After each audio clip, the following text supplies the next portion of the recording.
Salut tout le monde, c'est Canito et toi, je pense qu'à la fishing. Salut. Ça va? Ouais, impeccable. Bon, comme vous le voyez, on se retrouve dans un petit décor fait maison là. Ouais. On est au cowork, c'est là où on travaille à titre perso, mais aussi pour Scala Fishing. Donc voilà, on vous a préparé un petit décor pour vous annoncer un nouveau concept d'émission qu'on aimerait vous proposer. Ce concept, c'est quoi, mon cher Calito? Alors, c'est un débrief de session. Voilà. En gros, l'idée, c'est le constat qu'on se fait, c'est que sur les vidéos de 10 minutes, 15 minutes, comme on vous les propose chaque semaine, on ne peut pas vous expliquer exactement tout. Non. Et surtout au niveau stratégie, technique. Même les choses que peut-être on a ratées dans la session, ou des choses qu'on a. Voilà. Des réflexions qu'on peut se faire tout au long de la journée, qui sont difficilement dures à dire sur 10 minutes de vidéo. Voilà. Donc ce qu'on va faire, c'est qu'on va prendre une de nos anciennes vidéos. Alors ancienne, pas forcément, ça peut être la vidéo de la semaine dernière. Oui, mais si on estime qu'il y a il y a pas mal de choses à dire au niveau du choix du leurre, de qu'est-ce qui s'est passé ce jour-là, pourquoi on a fait du poisson, pourquoi on n'en a pas fait, parce que ça risque d'arriver à mon avis. Oui. Encore, ça arrive à tout le monde. Donc voilà, là on a choisi pour le coup aujourd'hui une première vidéo. C'était cet été sur le lac de Parelou, donc un lac qui nous est très très cher en Aveyron. Voilà. On l'aime bien. Ouais. Donc on va vous montrer la vidéo, on va la passer en même temps et donc on va baisser un petit peu le son de la vidéo parce que normalement, si vous êtes un petit peu sérieux et abonné à Scala Fishing, vous l'avez déjà vu. Voilà, et nous on va la regarder en même temps que vous. Alors pour être franc, on a fait exprès de ne pas la voir juste avant ce tournage là, pour être un petit peu comme vous, pour la redécouvrir. Voilà, pour se remettre un petit peu dedans. Voilà. Alors on sait qu'on a fait quelques poissons, on sait que c'était cet été, on se rappelle un petit peu les conditions. On se rappelle un petit peu, mais peut-être pas tout. Voilà. Donc on y va, on lance le bousin comme dirait l'autre, c'est parti.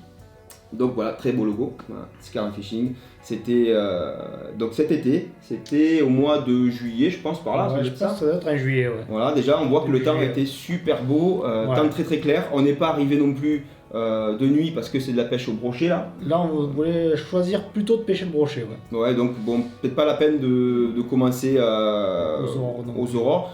De tête, on a quand même fait une petite baie le matin, un light, un linéaire. On verra ça juste après.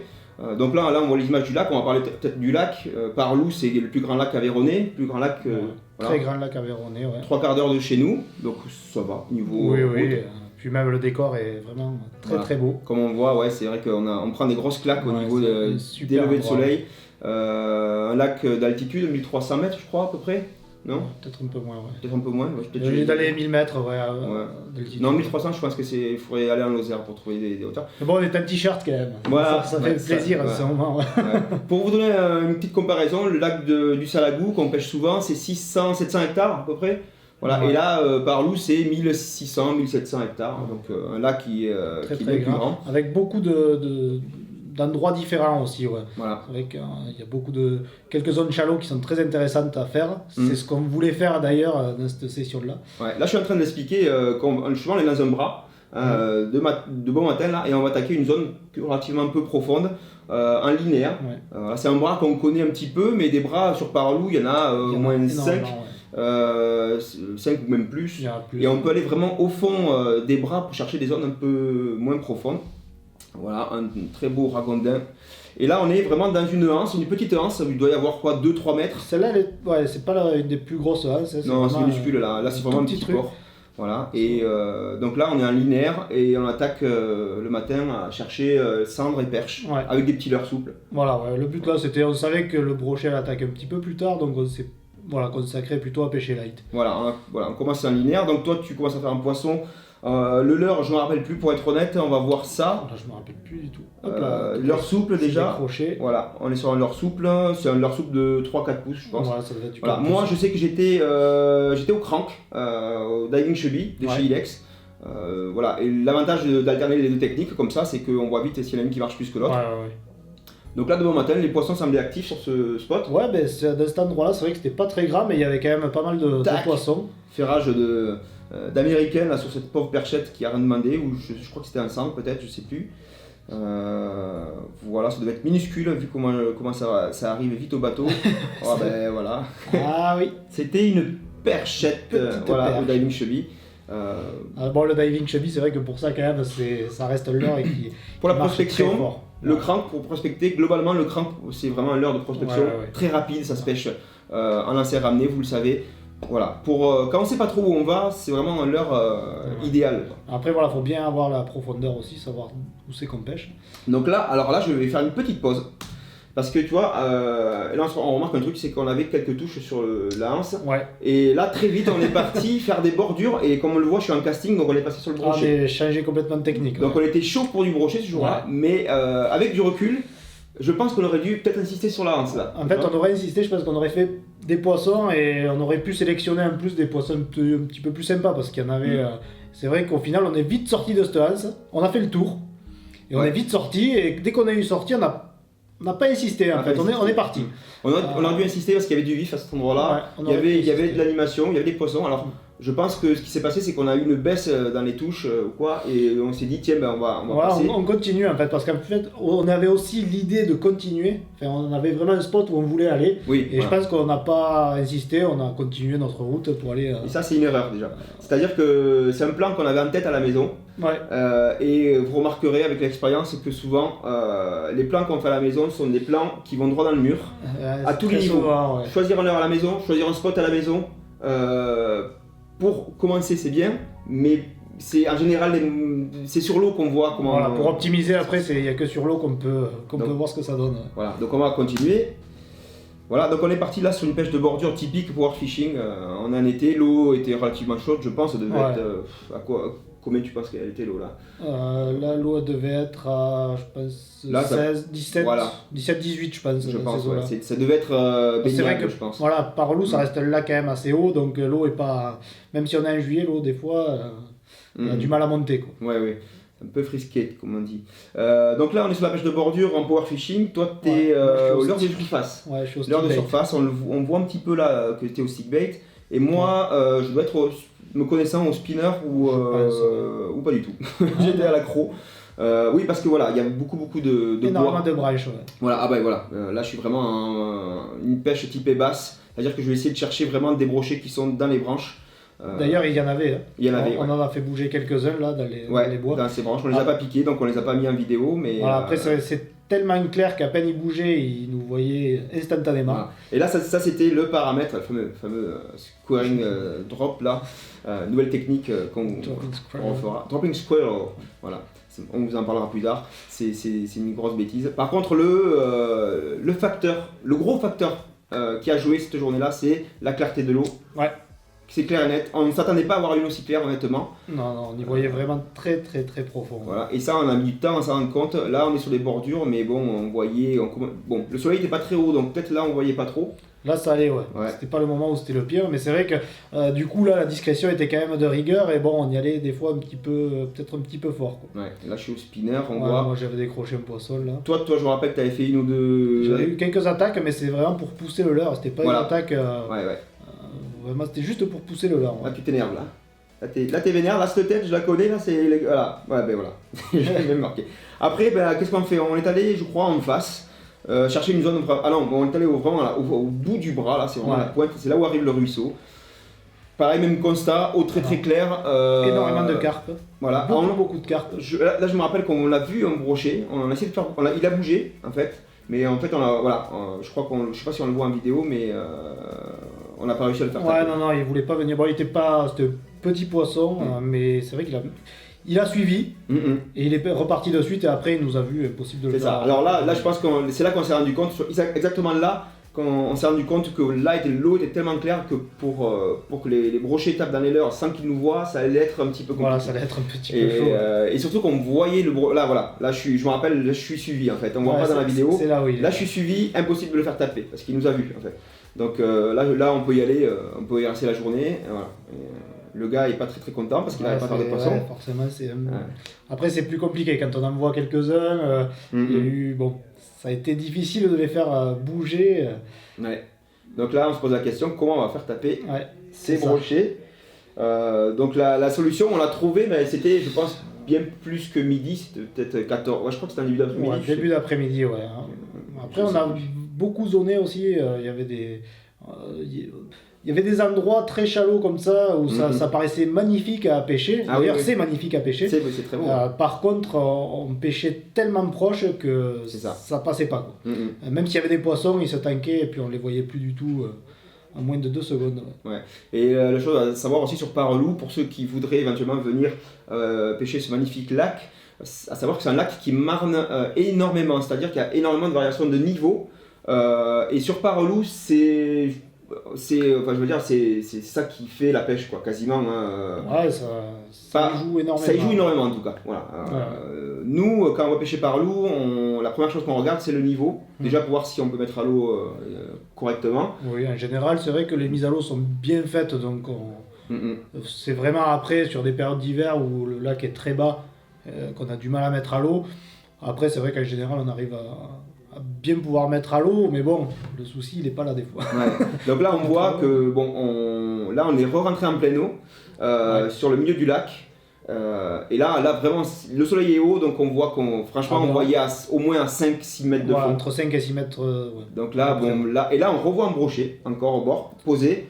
Brochet qui nous a vu arriver, mais à des kilomètres, donc il ne bougera pas. Voilà. Et là, on y passe à côté, il est parti tranquille, il a même pas. C'est ça. Comme quoi, encore une fois, c'est sur l'eau qu'on réalise sa pêche et qu'on trouve la bonne technique. C'est pas à la maison. Même si on a des infos concernant la météo, des bonnes infos concernant les amis qui pêchent sur place. Ah ouais, ça, on pêche pas tous pareil. Le pattern se trouve sur l'eau et ne se trouve pas à la maison. Et je vois beaucoup de gens qui nous écrivent parfois, qui nous disent tiens, mais c'est pour pêcher le sandre en hiver, qu'est-ce qu'il me faut comme leurre, qu'est-ce qu'il me faut comme c'est très comme compliqué couleur. À dire. Voilà, et on ne peut pas vous répondre parce que la couleur, notamment pour le sandre, mais c'est valable pour tous les poissons, la couleur se trouve sur l'eau. Il faut tout essayer. Des fois, chaque fois qu'on va sur l'eau, on remet tout à zéro. Essaye de s'adapter. Voilà, et là, boum, premier poisson. Voilà. Alors, là, sur ce poisson, c'est vrai que le but, ça a été en fait d'aller chercher très loin. Donc j'ai mis leurre qui était relativement lourd. Buster Jerk. Voilà, le Buster. Original, le 75 grammes. Voilà, que je puisse balancer très loin au final pour essayer de faire bouger les poissons qui nous auraient vu approcher à 30 mètres. Quoi. Ouais. Donc là, le but, c'est de jeter le plus loin possible. C'est quoi cette épuisette sans manche? On n'avait pas sorti le match de l'épuisette, ça c'est balèze. Ok, bon on a oublié ça. Mais du coup, le but c'était quand même d'aller chercher très loin. Voilà, là on voit pas parce que la GoPro ça écrase un peu les distances, mais vraiment là on balançait. Quasiment le plus loin possible. Et ça a payé, mais je crois au premier obstacle là. Ouais, on voit là, il y a un petit peu de bois, t'as lancé dans ces bois, boum, ça a tapé dedans. Ça a tapé dedans. Donc un brochet plutôt correct, là, il doit être maillé ce brochet. Ouais, je pense. Joli brochet de Parelou avec des grosses dents. Et un brochet qui repart à mon avis en pleine forme aussi. Ouais, mais on se sera approché un petit peu vite, celui-là on l'aurait jamais attrapé. C'est comme les autres en fait, s'il nous avait vus, il aurait pas tapé dans les dents. Donc alors après qu'est-ce qui s'est passé? Donc je pense on est parti de ce constat qu'il fallait balancer loin. Voilà. Donc s'éloigner légèrement de la berge pour essayer d'attaquer les poissons dans un angle différent en fait. Voilà. C'est le but. Et malgré tout, ces poissons, forcément les poissons, l'eau est très très claire, les poissons vont pas s'amuser à se balader en pleine eau, notamment à cause de la prédation des oiseaux comme le cormoran ou même, en été tu me diras il n'y en avait pas, mais le héron par exemple qui peut attaquer à vue des poissons postés comme ça. Donc voilà, ce qu'on s'est dit, on va faire de la bordure, parce que les poissons sont quand même bien planqués sous les frondaisons là et tout ça. Mais on va attaquer les bordures de loin. Et là, pareil, on voit peut-être pas trop, mais on était bien à, je sais pas moi, 15-20 mètres de la bordure. Après, c'est vrai qu'on a vu aussi des poissons passer. Tu te rappelles le gros poisson qu'on a vu Oui, on a vu. Nous est passé dessous. Voilà, c'est des poissons qu'on voit pas forcément. Alors là, je pense qu'on va mettre pause. Non, qu'est-ce que j'ai un poisson là? Oui, il se bat pas trop, lui, il doit être petit. Et je suis au leurre. Alors, toi, t'es au Buster. Moi, je suis encore leurre souple. Normalement, au leurre souple, C'est là où on a essayé des techniques un peu, alors là, je vais mettre différentes. Pause. Brochet acrobate. Je suis avec un Jackax de Sakura. Leurre souple quand même qui fait bien ses 18 cm. Plus que ça, même 20-21 je pense. Alors là, ce qui était intéressant, ce qui était vraiment intéressant, c'est qu'il s'est passé quelque chose au niveau technique qui nous a déjà surpris, mais qui était super efficace. C'est-à-dire que Jérémy était devant au Buster et moi j'étais derrière au leurre souple. Normalement, c'est qu'en fait les poissons étaient pas spécialement actifs pour venir manger. Alors moi le truc c'est qu'au Buster devant, avec les billes, le bruit, le déplacement d'eau, ça les faisait sortir. Voilà. Mais par contre, il ne tapait pas, il restait toujours derrière à suivre et après il repartait. Il mettait des coups de nez, souvent. On a eu énormément de coups de nez. Après il mettait des petits coups, mais c'était vraiment pas violent quoi. Non. Donc après... Donc l'idée c'était de leur proposer, si vous voulez, de les faire sortir un petit peu pour attiser leur curiosité, et ensuite de leur proposer un leurre qui était beaucoup plus naturel et qui était beaucoup plus silencieux, beaucoup plus discret, puis en plus pour les inciter les inciter à manger, parce qu'il y a quand même une bouchée correcte là. Donc là ça marchait. Voilà, un leurre qui leur tombe à côté, qui est un peu différent et qui de suite là par contre ils attaquent vraiment par réflexe. Donc, et là on le voit, je crois qu'on le voit après aussi, il tapait par réflexe à la tombée du leurre. Le leurre je l'animais pas, il coulait en fait avec la plombée, il agitait 2 fois la caudale, boum, c'était coffré. Par contre sur le buster il tapait pas. Donc c'était marrant parce que c'est une des rares fois où on peut mettre en place des stratégies de pêche en duo. Alors je pense que c'est un truc qui pourra être amené à développer. Ouais, mais on retentera de toute façon, parce que c'est vraiment une très bonne technique. Après voilà, il y en a un qui amène le poisson et l'autre derrière qui vraiment est là pour l'attraper. Pour le bass, c'est quelque chose qui se fait en compétition, c'est-à-dire que certains passent devant avec du spinner et des leurres qui bouge, qui vont les faire sortir. Et derrière, on va les faire taper sur des crocs, des montages beaucoup plus fins, des montages Carolina ou Texan comme ça. Et ça marche sur le brochet aussi, on en a eu la preuve. C'est vraiment voir les poissons, déjà voir où ils sont placés, voir les faire sortir, les faire bouger. Déjà c'est une bonne piste, parce qu'on sait où ils sont, on sait comment les faire bouger. Après il faut les faire taper. L'avantage d'être à deux ce jour-là, ça a été de pouvoir les faire taper. Là, ce qu'on voit pas, c'est que dans la vidéo, là on vous a montré un seul poisson, mais sur la même bordure, on en touche quand même. Enfin, on les rate, donc on l'a pas forcément tout mis dans la vidéo. Mais des poissons qui sont sortis, qui ont tapé dans mon leurre. Moi, ce jour-là, le leurre, et je crois que je l'ai jeté à la fin parce que la caudale, là, elle se faisait déchirer. On a fait un petit paquet sur toute la dérive qu'on a fait là. C'est vrai que c'est là où on a eu le plus de résultats au final avec cette technique. Ouais. Là, on s'arrête pour manger, je pense. Et là, ce qu'on fait, c'est qu'on repart sur une... alors je sais pas pourquoi, on est reparti sur une baie. En tout cas dans le fond d'une baie. Parce que c'est vrai que j'avais eu moi un petit résultat ici. C'est ça, tu étais allé la veille ou 3 jours avant, et tu avais un éclaireur comme ça. Des fois on travaille comme ça, c'est-à-dire que hors caméra on va pêcher 1 heure, 2 heures, voire une petite demi-journée. Voilà. Et sur ce spot, tu avais déjà eu quelques résultats. Ici, j'avais attrapé un brochet de 80 sur cette hanse là. Donc, on l'avait pas mis en vidéo parce qu'il n'y avait que ce brochet. Oui, tu l'as encore en vidéo. Je l'ai encore en vidéo. Peut-être vous le verrez bientôt. Mais c'était sympa. Donc là, moi, je balance un guppy de CWC, l'équivalent un peu du Buster tout à l'heure. Sauf qu'il est silencieux le guppy. Et là pareil, bon lancer bien loin au fond de la baie, et ça a tapé sur un brochet un petit peu pas très gros, mais qui fait quand même plaisir dans les journées comme ça d'été où c'est vraiment dur. Parce que c'est vrai que là, mine de rien, il y avait une température quand même assez élevée. Il faisait vraiment très chaud. On est ressorti avec quelques coups de soleil.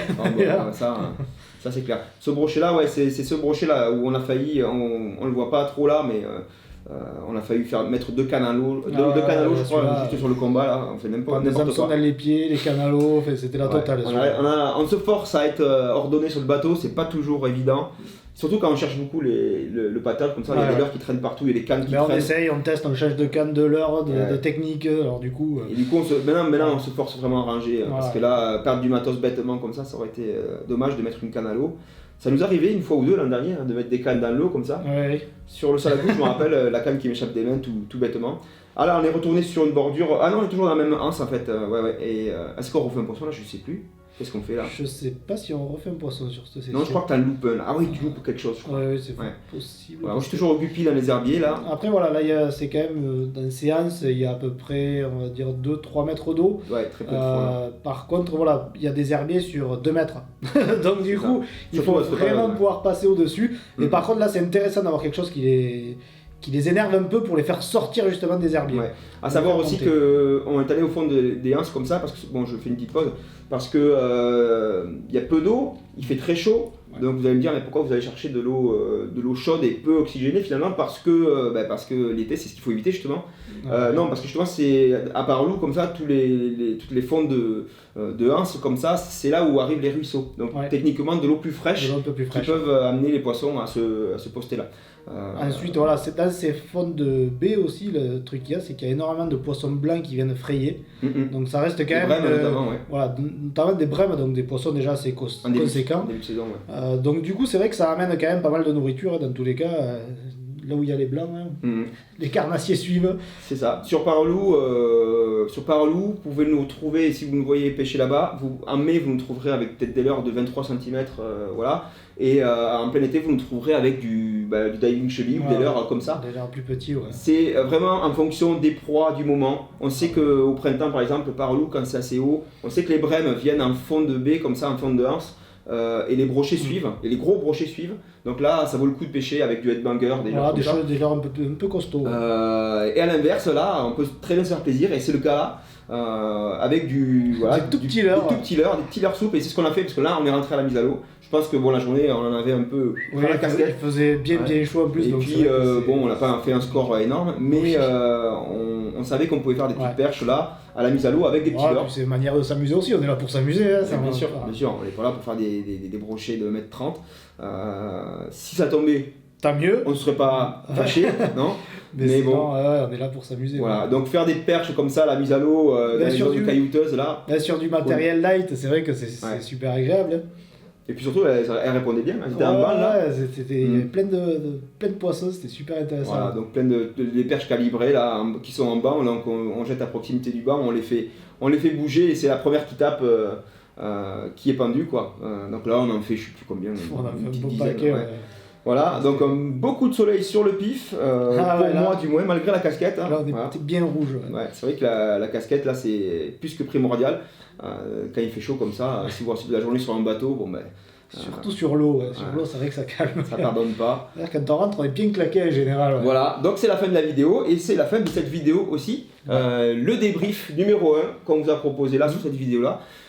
J'espère que le concept vous a plu. Surtout, n'hésitez pas à nous dire dans les commentaires de la vidéo si vous avez des idées ou de vidéos qu'on pourrait débriefer par la suite. Voilà, s'il y a certaines vidéos que des fois il y en a qui n'ont peut-être pas tout compris sur la vidéo, au niveau technique, au niveau... Voilà, donc c'est le moment de se replonger un petit peu dans le catalogue des vidéos qu'on a. Alors on peut remonter jusqu'à des vidéos qui ont 3-4 ans si vous voulez, si ça vous fait plaisir. Pourquoi pas les premières vidéos de Scarna Fishing. Voilà, bon, ou même la vidéo de la semaine dernière, si vous nous dites, tiens, cette vidéo là, j'aimerais bien savoir pourquoi vous avez fait ça à tel moment, on peut revenir dessus. Sachez que le débrief, ça sera une petite émission qui reviendra assez régulièrement sur la chaîne. Voilà. Le but, et pourquoi pas, surtout pendant la fermeture, je pense que c'est une bonne alternative quand on ne peut pas pêcher.